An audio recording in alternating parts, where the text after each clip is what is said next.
जय जय श्री हरिवंश। भगवान की माया से हम फंस गए। हमारा जो स्वरूप है वो अविनाशी है, सुखमय है, आनंदमय है, नित्य है, एक है। अब हम अनेकता में, अनित्यता में, नाशवान शरीर में फंस गए। इसी से मुक्त होने के लिए हमको मनुष्य शरीर मिला है। जो हमारा स्वरूप है वो नैनम छिन्दन्ति सहस्राणि नैनम दहति पावकः न चैनम क्लेदयन्त्यापो न शोषयति मारुतः। अग्नेयास्त्र की भी सामर्थ्य नहीं कि मुझे जला सके, वायुआस्त्र, वरुणास्त्र, इनकी ताकत नहीं कि वो हमें छू सके। नैनम छिन्दन्ति सहस्राणि और नैनम दहति पावका, आग की भी ताकत नहीं कि मुझे जला सके, पानी की ताकत नहीं कि मुझे डुबो सके, वायु की ताकत नहीं कि मुझे सुखा सके। ऐसा तो मेरा स्वरूप है। और ऐसे स्वरूप वाले मैं इस शरीर में फंसकर इस दुर्दशा में फंस गए कि छोटी छोटी बातों में भय, चिंता, शोक, मृत्यु, नाना प्रकार से। सत्संग इसी से आपको ऊपर उठाता है। सत आत्मा, असत सब कुछ, टोटल। उमा कहूं मैं अनुभव अपना, सत हरि भजन और जगत सब सपना। टोटल हम सपने में जी रहे हैं। जब अंतिम समय आएगा तब पता चलेगा कि सपना था कि सही था। जैसे सपने में महल बनाया, ब्याह किया, लड़का बच्चा परिवार सब व्यवस्था, और जब सपन टूटा तो अपने अकेले ना। तो ऐसे दुनिया में लाखों का मेला जुड़ा, हंसा जब जब उड़ा तो अकेला। तब वो समझ में आएगा कि आप स्वप्न देख रहे थे। वास्तविक मोह निद्रा का नाश ना होने के कारण हम भगवान का भजन नहीं कर पाए। देह का नाश अवश्य होगा।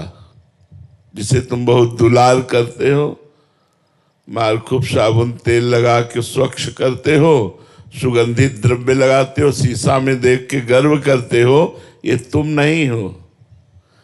ये तुम्हारी पोशाक है। ये तुम्हारी पोशाक है, तुम नहीं हो। और इसका नाश होगा। पोशाक फटेगी, पहनने वाला नहीं फटेगा। बम की ताकत नहीं कि उसे फाड़ सके, वो अविनाशी है। इसी नाशवान का नाश होगा। जब शरीर का नाश ही होना है तो ऐसी कमाई कर लो जो अविनाशी है। तुम्हारे पास अविनाशी कमाई क्या है? आप विचार करके देखो। आप कहोगे इतने बीघा जमीन, इतना बैंक बैलेंस, इतने बड़े पद में, इतनी, ये सब हमने मेहनत करके प्राप्त किया। स्वप्न में जब आखिरी समय होगा, जगोगे तो न पद जाएगा, न बैंक बैलेंस जाएगा, न जमीन जाएगी, न परिवार जाएगा। जाएगा नाम, भगवान का नाम। इसीलिए कबीरा सब जग निर्धना, सब जग निर्धना, धनवंता नहीं कोई। धनवंता सोई जानिए, जाके राम नाम धनो। आप सबसे प्रार्थना है, नाम जप कीजिए। जितना नाम जप करोगे उतना ही आपके पापों का नाश होगा। पापों का नाश होने से दुख का नाश होता है, चिंता का नाश होता है, शोक का नाश होता है, और भगवान प्रिय लगने लगते हैं। सबसे बड़ी बात होती है भगवान प्रिय लगने। जिसे भगवान प्रिय लगने लगे, बस यहीं से जीवन का वो सुख प्राप्त होगा जो हम जन्म जन्म से भटकते हुए अभी तक नहीं प्राप्त कर पाए। अति आनंद, महामोद, महाप्रेम, ये भगवान से प्राप्त होता है। हम लोग हर समय चिंतन करते हैं, बस उसे संभालना है। चिंतन संसार, शरीर, भोगों का, रुपया पैसे का, शत्रु का, मित्र का, पत्नी पुत्र परिवार का, ये सब होता है। इसी को ठीक करना है और कुछ ठीक नहीं करना है। जैसे का तैसा ही रहना है। जब भगवान अवतार लिए थे तब भी संसार ऐसा ही था, आज भी ऐसा है, आगे भी ऐसा ही रहेगा। हम अपना चिंतन सुधार करके काम बना सकते हैं। अनन्यस चिंतयन्तो माम। चिंतन तो सबका हो रहा है, बिना चिंतन के कोई एक मिनट भी नहीं रह सकता। पर पुत्र का, पत्नी का, धन का, माया का, राग का, द्वेष का, लड़ाई झगड़ा, मित्रता, शत्रुता, ये माया का जो शत्रु, मित्र, राग, द्वेष, विनाश, जन्म, अच्छा बुरा, ये पहले भी बना था, अब भी बना है, आगे भी बना रहेगा। आप अपना मिटा सकते हो, आप अपना कल्याण कर सकते हो। तो आप संसार की चिंता न करके श्री जी की चिंता करें, श्री जी का चिंतन करें। राधा राधा सब काम करते जाएं। किसी भी कार्य के लिए ये नहीं कि ये छोड़ो तब भजन करो, भजन करते हुए कार्य करो। सच्चा जो कार्य है वो भजन करते हुए। भजन में बड़ी सामर्थ्य है। भक्तमाल जी में एक चरित्र आता है कुबा जी का। इनकी संतों पे बड़ी श्रद्धा थी। जो भगवान से प्रेम करना चाहते हैं उनको संत बहुत प्यारे लगते हैं, और जिन्हें संत प्यारे लगते हैं उन्हें भगवान बहुत प्यारे लगने लगते हैं। भगवान की बड़ी कृपा होती है। अब वो गरीब थे पर संत सेवी थे। जहां संत को देखते साष्टांग दंडवत करते, घर लाते, चरणामृत उतारते, चरणामृत उतार के उनकी आरती करते, साष्टांग दंडवत, फिर प्रसाद पवाते और फिर प्रार्थना करते कि आप रुके रहिए। अगर वो रुकते तो रुकते, नहीं तो चले जाते। ऐसा अब कहाँ हो रहा है? देखो ना कलयुग का प्रभाव कैसा हो रहा है। हम लोग जब बच्चे थे, जब संत महात्मा गांव की तरफ आते दिखाई देते तो पिताजी कहते दौड़ो, और सब 500 मीटर दूर दौड़ करके जाके सब साष्टांग दंडवत, और उनको घर लिवा के लाते, उनके चरण धोते। उन्हीं का प्रताप, चरणामृत का प्रताप संतों की। एक दिन 50 संतों की मंडली आ गई कुबा जी के यहां, और जिसे आज की भाषा में मजदूरी कहते हैं, वो मजदूरी करके अपने परिवार का पोषण करते थे। तो एक दो संत को पवाने की तो सुविधा हो सकती है, लेकिन 50 संत, और गरीब को कोई उधार भी नहीं देता। पड़ोसी से भी मांगो तो दरवाजा बंद ही कर लेगा। देखो ना, सुदामा जी को चावल भी नहीं दिए थे, टूटे हुए चावल के कण दिए थे। कुबा जी ने बहुत प्रयास किया कि आज हमारे यहां संत आए हैं और संत भूखा न चला जाए। ये बड़ी मर्यादा है गृहस्थ की, कि कोई दरवाजे से भूखा न जाए। जैसे आपके दरवाजे कोई आया है, राधे श्याम आवाज दे रहा है, आप निकलिए। 3 बातें तो आप सबको दीजिए। पहला मृदु वचन, राधे श्याम राधे श्याम। दूसरा आसन, आइए बैठिए। तीसरा पानी, जल पिएंगे आप? अब वो कह रहा मुझे 5000 रुपया चाहिए। अब इस पर आपकी छूट है, आपका विवेक काम करे। आपके पास है तो दे दीजिए, नहीं तो नहीं दीजिए, फिर आपको कोई अपराध नहीं लगेगा।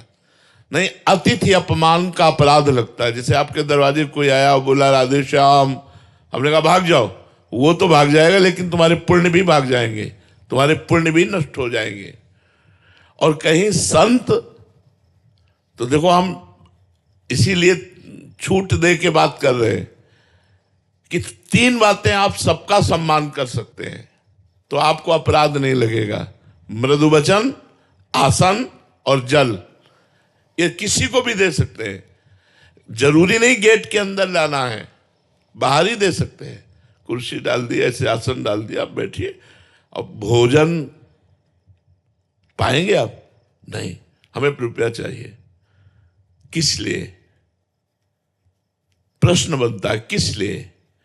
बोले हमको अमुक कार्य कराना है, हमारी सामर्थ्य नहीं है या हमारी श्रद्धा नहीं है। दोनों बातें आप कह सकते हो, कोई अपराध नहीं लगेगा, लेकिन अनादर नहीं। वो तो भाग जाएगा लेकिन तुम्हारे पुण्य भी नष्ट हो जाएंगे। और कुबा जी के यहां तो संत आए थे और कुबा जी स्वयं में महान संत थे। अब संत की महिमा को जानता है, अब संत भूखे चले जाएं, ये बड़ी समस्या। तो एक सेठ जी राजी हुए कि हम तुम्हारे संतों को भोजन करा देंगे, तुम हमारा कुआं खोद देना। 50-60 हाथ नीचे जल निकलता। उन्होंने कहा हम और पत्नी मिलकर दोनों जरूर आपका कुआं खोद देंगे। आज आप हमें दाल चावल घी बूरा दीजिए, जिससे संतों की सेवा। खूब संतों को पवाया, संत भगवान नाम कीर्तन करते हुए प्रसाद पाए, जय जयकार हुई और वो गए। कुबा जी 1 मिनट भी नाम नहीं छोड़ते थे, ये खास बात थी उनकी। सेठ के कथनानुसार कुआं शुरू किया खोदना। राम जी के भक्त थे तो एक फावड़ा मारते राम, उठा करके तसले पे देते, वो उनकी पत्नी कहती राम। और वैसे हर फावड़े पे नाम, हर तसले पे नाम। अब 20-30 हाथ कुआं खोद गया। अब नीचे बालू वाली मिट्टी थी, उसके लिए सपोर्ट चाहिए, लकड़ी आदि का सपोर्ट करके फिर खोदा जाता है। अब वो गरीब आदमी जो ही नीचे खोदे से ऊपर की मिट्टी, पत्नी ऊपर थी जो तसले से बाल्टियों से मिट्टी खींचती थी और कुबा जी नीचे से कुंतलों टनों मिट्टी ऊपर उनके आ गई। अब वो चिल्लाई, गांव के लोग आए। जेसीबी तो थी नहीं पुराने जमाने में। अब वो बोले यार हटाते हटाते तो मर ही जाएंगे, तो हटाने का श्रम क्यों करे, और उसको पूर दिया गया। और सेठ ने कुछ ले देकर उनकी पत्नी को राजी कर दिया। और बात, एक भक्त संत के उदर के पोषण के लिए किसी से इतना बड़ा वादा, तो देखो भगवान कितने रक्षक हैं। 1 महीना हो गया, भगवान के बातों को आप लोग आश्चर्य में मानकर, या ऐसा कि कोई कथा है, आश्चर्य मत मानो। यदि भगवान का भक्त है तो कुछ भी हो सकता है।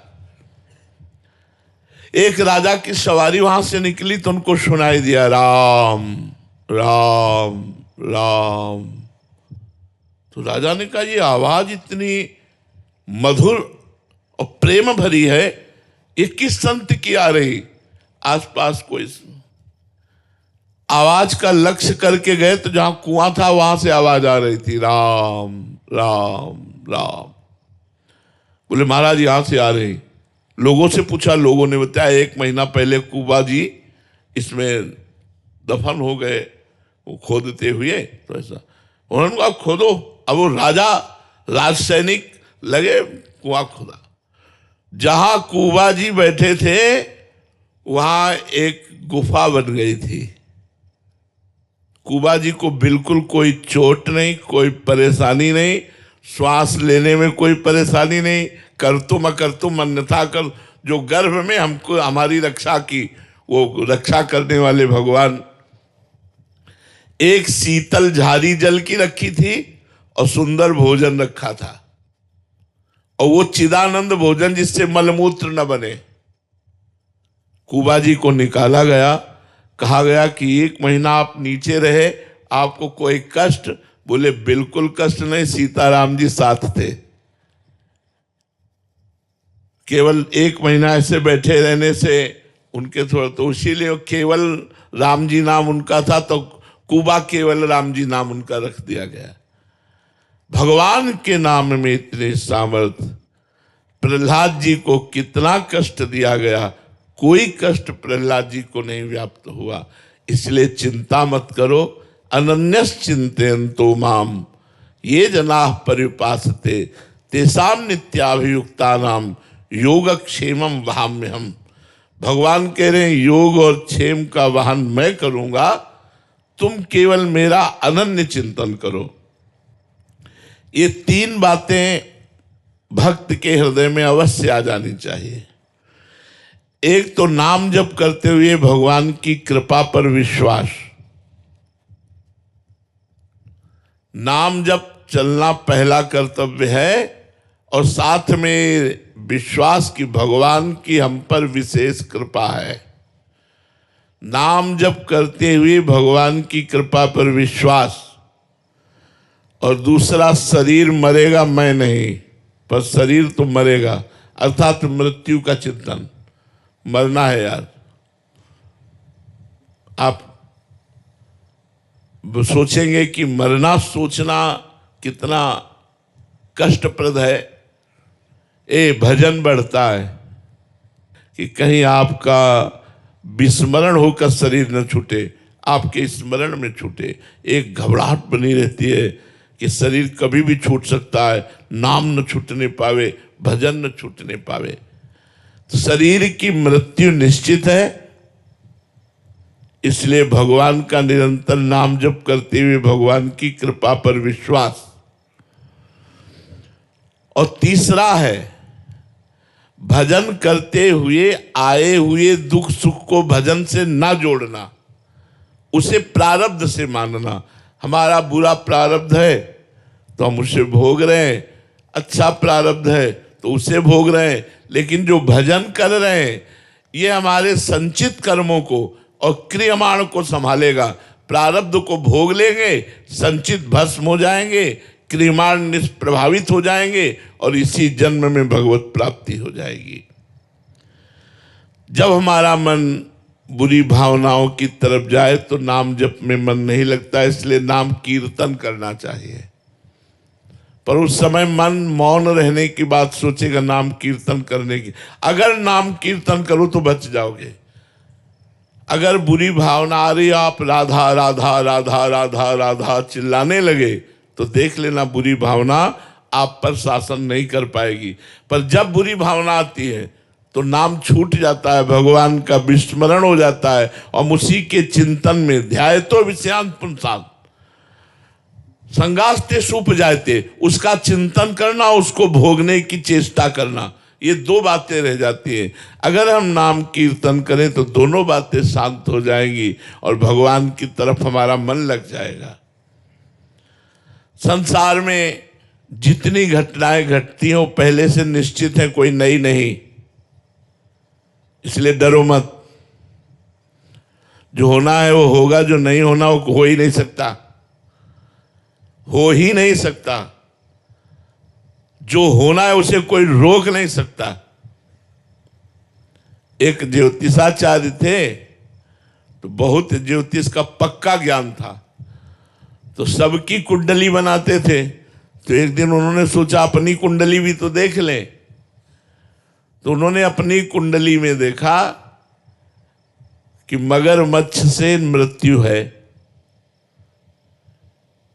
यह निश्चित है। जैसे राजा परीक्षित का जन्म हुआ तो जन्म होते ही ब्रह्म ऋषियों ने बता दिया था कि इनकी तक्षक सर्प के काटने से मृत्यु होगी, भागवत में लिखा हुआ है।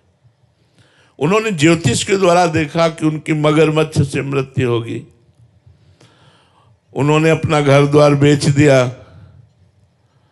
और रेगिस्तान में जाकर के वहां रहे कि जहां पानी नहीं तो मगरमच्छ कहां, जहां पानी की समस्या है वहां मगरमच्छ कहां। अब ज्योतिषाचार्य थे, उनका बड़ा यश बढ़ा, लोग धीरे धीरे वो यश राजा के काज में पहुंचा। उस समय राजा लोगों का शासन था। राजा ने उनको अपना राज पुरोहित बना लिया। बड़े मजे, राज पुरोहित बन गए। जिस वर्ष राज पुरोहित बने उसी वर्ष लड़का हुआ। अब तो राज पुरोहित का और सम्मान कि पंडित जी के आगमन से ही शुभ काम, सबसे बढ़िया काम, पुत्र हुआ, राजकुमार हुआ। कई वर्षों बाद कुंभ पड़ता है। अब जब प्रयागराज का कुंभ आया तो राजा ने तैयारी की और छोटे राजकुमार को भी साथ। पंडित जी से कहा, आप कुल पुरोहित हो, मंत्र उच्चारण तो आप ही करोगे। उनका महाराज प्रयागराज नहीं जा सकते हम तीर्थ। बोले क्यों? बोले मगरमच्छ से हमारी मृत्यु है, हम जल के समीप नहीं जा सकते। तो उनका तुम चिंता मत करो, गंगा में इधर जाल, यमुना में जाल, बीच का जल छनवा देंगे, नौका से सैनिक रहेंगे, बिल्कुल भय करने की जरूरत। उनका नहीं, अब राज आज्ञा जबरदस्ती उनको जाना पड़ा। जब गए तो लड़का भी जल में, राजा भी जल में। पंडित जी बोले हम बाहर से गड़ा नाम तो गणपति गंगवा बोलना, यहां तक आओ। जैसी हो भवतव्यता तैसी बने सहाय, आप ना आवे ताय पे ताय। मगरमच्छ आया, पंडित जी को लील के चला गया, न सैनिक न जाल न कुछ, कोई रोक नहीं पाया। जो होना है हो के रहेगा, जो नहीं होना वो हो नहीं सकता। इसलिए बेफिक्र होकर के राधा राधा नाम जप करो। भगवान नाम जप से समस्त समस्याओं का समाधान, समस्त कामनाओं की पूर्ति और भगवत प्राप्ति भी हो जाती है।